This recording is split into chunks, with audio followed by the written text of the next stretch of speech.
Product of Punjab, champion of Punjab. कि वो किसका बेटा है? एक डिटॉक्स बॉडी मिली मुझे। Because this game is about man versus the machine. I can work 24 hours. मेरे पास एक टीम आई थी, मैं उसका नाम नहीं डिस्क्लोज करूंगा। मेरा बचपन से वेपन्स में बड़ा लगाव था। देखो ये टारगेट जब आएगा ना full, you have to be ready towards the target. Then you started from behind. Piece of cake.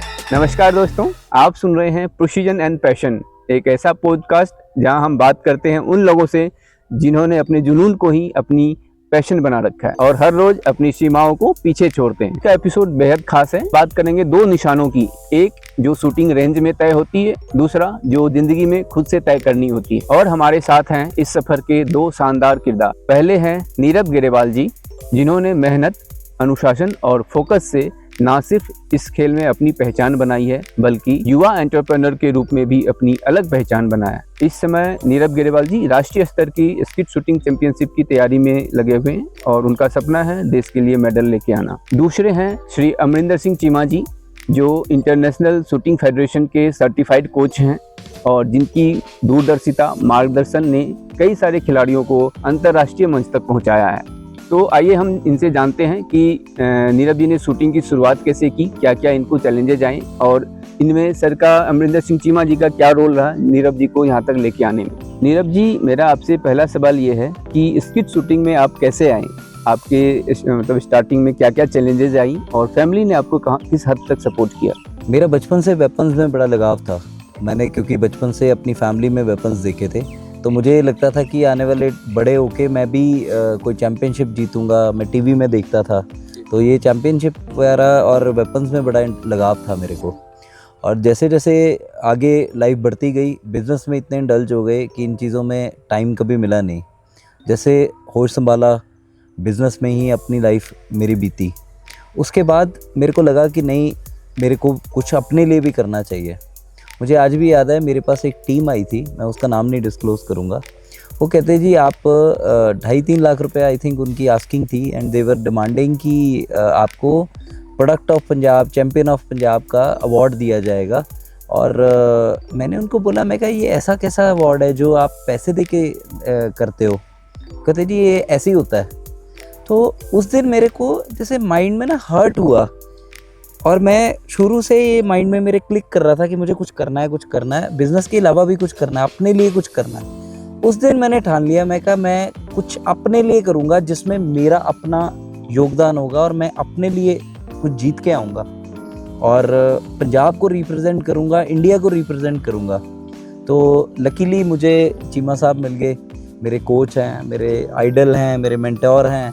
तो इन्होंने मैंने पहले इनको बोला सर मैं कुछ बनना चाहता हूँ, तो इन्होंने पहले मेरा टेस्ट लिया, बड़ा स्ट्रॉन्ग टेस्ट लिया।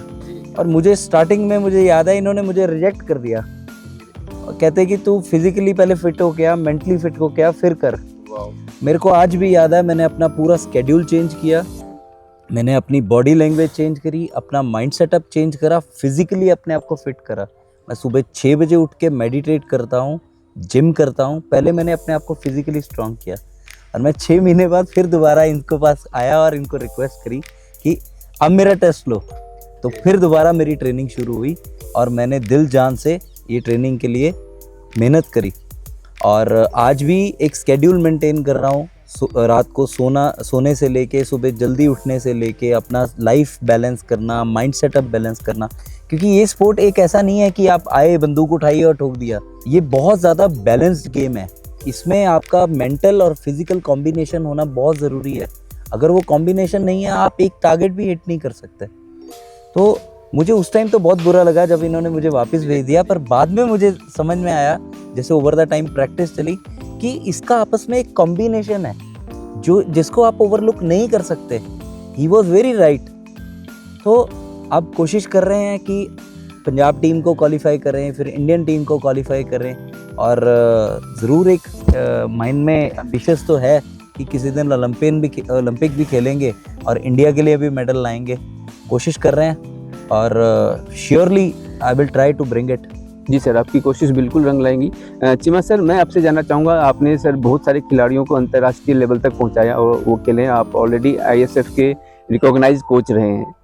जैसे कि नीरव जी ने बताया, फर्स्ट टाइम में आपने इनको रिजेक्ट कर दिया था, उसके बाद नीरव जी में आपको क्या नज़र आया जो कि आपको लगा कि नहीं ये एक अच्छे लेवल तक खेल सकते हैं? नीरव जी बहुत एडमेंट थे, जी कहते मैंने करना ही करना है, बिकॉज जो मेरे को लगता है over the period of time he is a very strong hard worker and जो इनकी, क्योंकि कोच और एथलीट का एक रिलेशनशिप बन जाता है, बिल्ड हो जाता है, तो हम सिर्फ कोचिंग नहीं करते, हम एज अ लाइफ कोच भी बन जाते हैं। नीरव जी, मैं आपसे जानना चाहूँगा, आपके लिए ट्रेनिंग का सबसे मतलब कठिन और सबसे सेटिस्फाइंग हिस्सा क्या होता है? सुबह जल्दी उठना, मेमोरी बनाना या परफेक्ट राउंड हासिल करना? सबसे कठिन कुछ नहीं होता, it is a commitment towards your dedication, towards मेरी खुद की self commitment towards this game, towards my discipline, my life. मुश्किल ये है जी, 1.5 से 2 साल हो गए मैंने मीठा नहीं खाया, नाइट पार्टीज छोड़ दी, अल्कोहल छोड़ दी। ये मुश्किल कह सकते हैं इन चीज़ों को, बट मैं इन चीज़ों पे सोचता नहीं। It is a dedication, it is a commitment. और मुझे लगता है कि शायद मेरी एक लाइफ दोबारा मेरा रीबर्थ हुआ है, एक नई मेरे को लग रहा है कि नए मैं डिसिप्लिन में आया हूँ। फिर सबसे बड़ी चीज़ है कि मेरा एक स्केड्यूल सेट हो गया। मैं सुबह उठता हूँ, मैं सुबह उठ के अपने आप को थैंक्स करता हूँ कि मैं उठा टाइम पे। और मैं सुबह, जैसे सर ने बताया कि सुबह अमृत वेले उठो, तो मुझे याद है कि मैं रोज़ सुबह सन को उठाता हूँ कि मैं उठ गया, अब आप भी आ जाओ। तो अच्छा लगता है, it gives a great feeling, you know, from the inside, it gives a great feeling.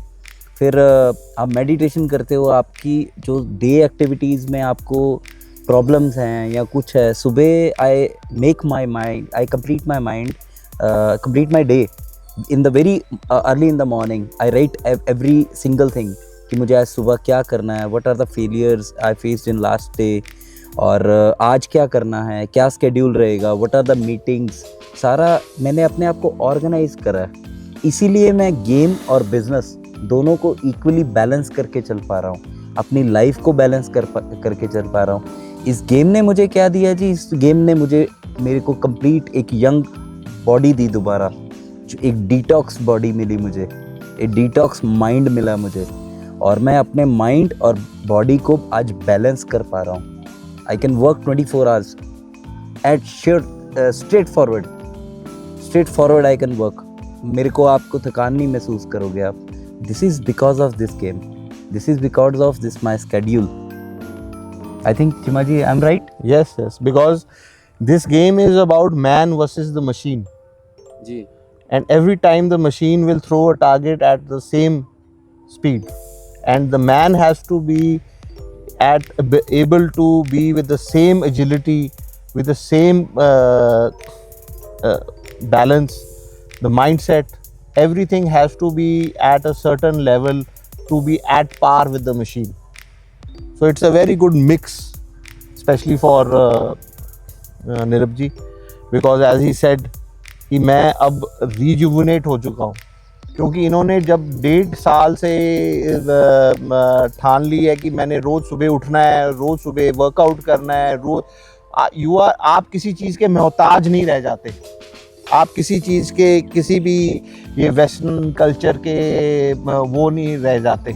अब आप you are at a different level का आपका हाई हो चुका है। अब आपको दूसरे नशे बहुत फीके लगते हैं, क्योंकि इससे ऊपर कोई नशा है नहीं। और दूसरा यहाँ पे क्या है, यहाँ पे आके मेंटल स्ट्रेस रिलीफ होता है। दूसरा सबसे बड़ी बात है, ये जो टाइमिंग है ना, जैसे इन्होंने बोला मैन वर्सेस मशीन, ये क्या है बेसिकली, ये आपको ना बिजनेस में भी ग्रोथ में हेल्प करता है।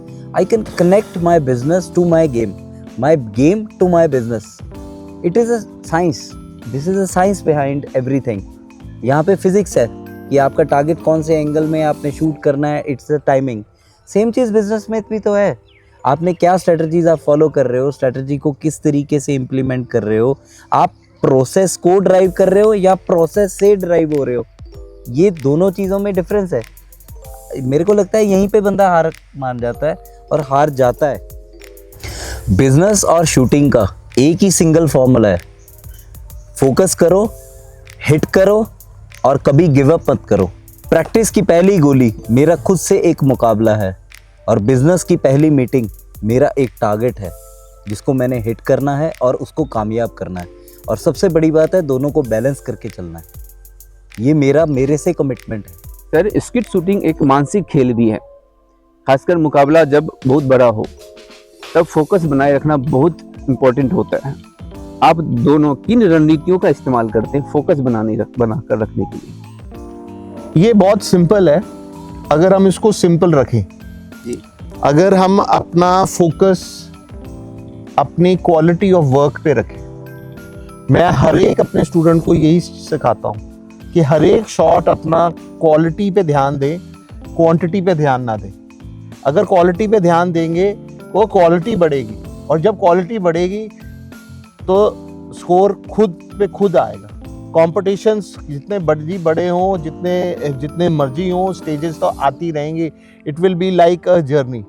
कॉम्पिटिशन्स आते रहेंगे पर आपकी क्वालिटी जो है वो नहीं कम होनी चाहिए, और उसके लिए आपको डेडिकेशन, परसिस्टेंस, परसुवेरेंस, ये सब क्वालिटीज़ की ज़रूरत है।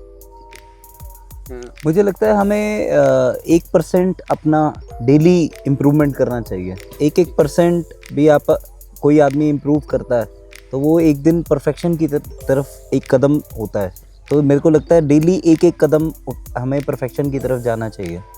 सर, कोच और खिलाड़ी का रिश्ता बेहद खास होता है। आप दोनों के बीच ऐसा क्या है जो इस रिश्ते को मजबूत बनाता है? ये एक बहुत ही महत्वपूर्ण सवाल है, जो मैंने पहले भी बताया है। जो कोच और कोच का नाम होता है ना, वो एक एथलीट के पीछे सिर्फ दो लोगों का नाम लगता है कि वो किसका बेटा है और किसका स्टूडेंट है। तो ये खिताब जो कोच का है ना, ये एक आपको as a guru, as a father, as a friend, as a mentor और बहुत सारे रोल्स प्ले करता है। मैं 23 साल से इंटरनेशनल शूटिंग और इंटरनेशनल कोचिंग ले भी रहा हूँ और सीख भी रहा हूँ, और उसके बाद मैंने कई नेशनल लेवल शूटर्स प्रोड्यूस करे हैं और अंतर्राष्ट्रीय शूटर्स बनाए। सर, आपसे एक आखिरी सवाल, उन युवाओं के लिए आप क्या संदेश देना चाहेंगे जो अभी शूटिंग की शुरुआत कर रहे हैं? मैं हर किसी को ये संदेश देना चाहता हूँ कि जिंदगी जिससे भी मुकाम में हो